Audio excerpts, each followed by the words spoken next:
we wanted to do something good for education. So I joined various colleges, which were, degree college also, junior college also. Then we started coming up to international schools, and I was working as a coordinator for Singapore International School. And when I was working with Singapore International School, I saw the kind of education which was being given. So I was thinking that this education which is there, I wanted my own Dombivili also, and my own local people also. So what exactly is the difference of that? So what I did is I started doing a lot of research on that, and I came to know that yes, no doubt the fees is very high, but somewhere I need to work where the cost comes down and the fees can be payable. What I did is with my sister Vandana Agrawal, where she said that let's start writing the books. So parents will be able to pay the fee. So can we write the books and make the trainings from our side so that it becomes a little easy for parents to pay affordable fees. We made our curriculum and we started training our teachers. And that's how the birth of the first school, that is IRA Global, was there. I would say, yes, pandemic, you see any situation which is coming up, pandemic is just one part where, globally you may have, maybe say floods are there. There is a lot of challenges coming up every year, but pandemic was one where it taught a lot of things to the entire world. I would say there were advantages and there were disadvantages also. Advantage, it was a blessing where parents were with the kids and they could actually spend time with the kids. Yes, it was a challenge because kids were never habituated with technology. We say normally it's a smartphone, with a smarter generation which is coming up now, they use better than what we can use it. So the challenges were with the teachers, not with the kids, because they were already educated for that. And within a day or two, they were, they are techno savvy, so they know how to use it. But for a teacher to teach within that small frame and, making her lessons more interesting for a child was a bigger challenge. Now the disadvantage, if I say about it, is like our students are now slaves of this technology. They do not want to give away their mobiles. Today, after this pandemic also, we have a lot of PTMs and meeting with the parents.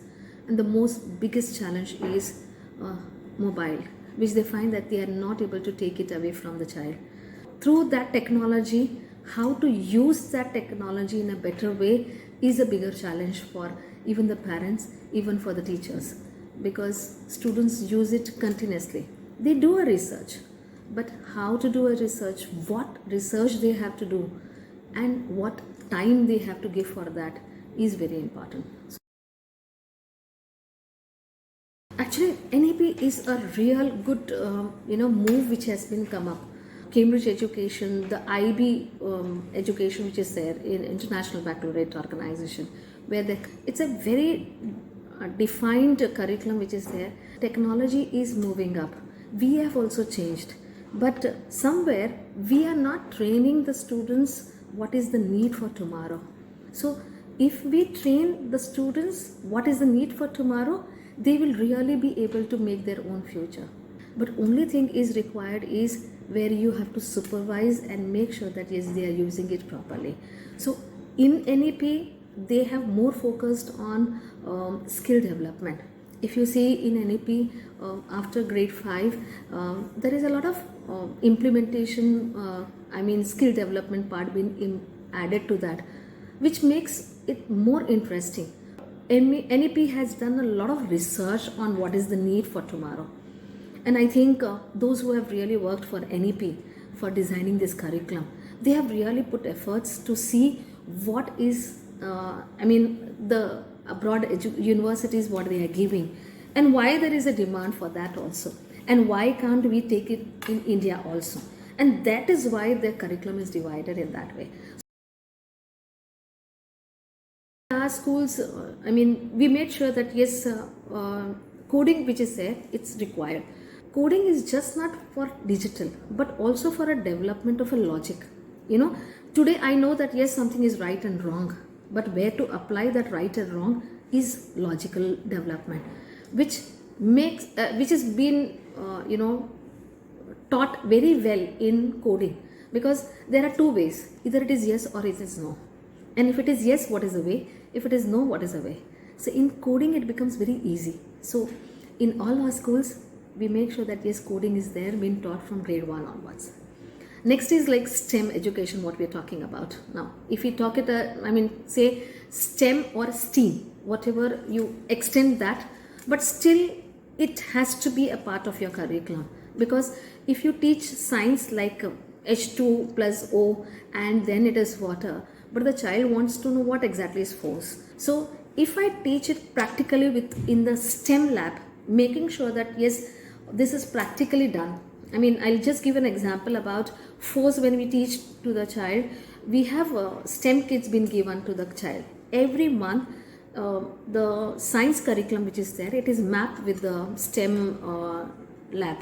And the topics are taught in such a way where the child does not have to rot learn the definition about it, but then they know the definition about it because they use it properly. And so what we do is this force which is being applied, how it is being applied, where it is to be applied, and how much it is to be applied, that becomes very easy for you, for a teacher also to teach. So STEM lab is a must for this generation. So we have STEM lab, coding, and in fact robotics also, which is a need today. So let's teach something which is an advanced level, that is coding and robotics. So we get a lot of good feedback from the parents stating that yes, this STEM and robotics is really doing wonderful, and in fact with coding they have developed their logic. During the pandemic, yes, parents had a lot of challenge because the thing which they did not want to give to their kids, that is mobile, that was the basic tool which was for education. But after pandemic, when physical schools have started, it's very difficult for them to remove that mobile from their hand. A lot of parents have this issue which is going on where they are not able to give time to their child, and child is not able to move out of this technology. And somewhere it is parents' responsibility where they have to supervise their child. I always wanted to give one message to my parents. We have our kids, our life with us.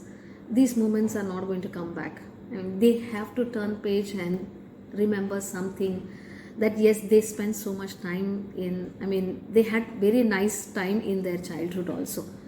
So create memories for them. We have to use a technology for that also, because with the photographs, with the videos, yes, these memories can be recollected, but let's not be safe of this technology. So make sure that yes, you are spending your precious time with them, whether it is on daily basis or on a Saturday or Sunday, whenever you have time. If you have time to go for a picnic, if you have a time for spending or making it sure that yes, you are a part of a party, make sure that yes, you are spending 10 minutes of this time for your child, so that they never regret and you don't regret later on.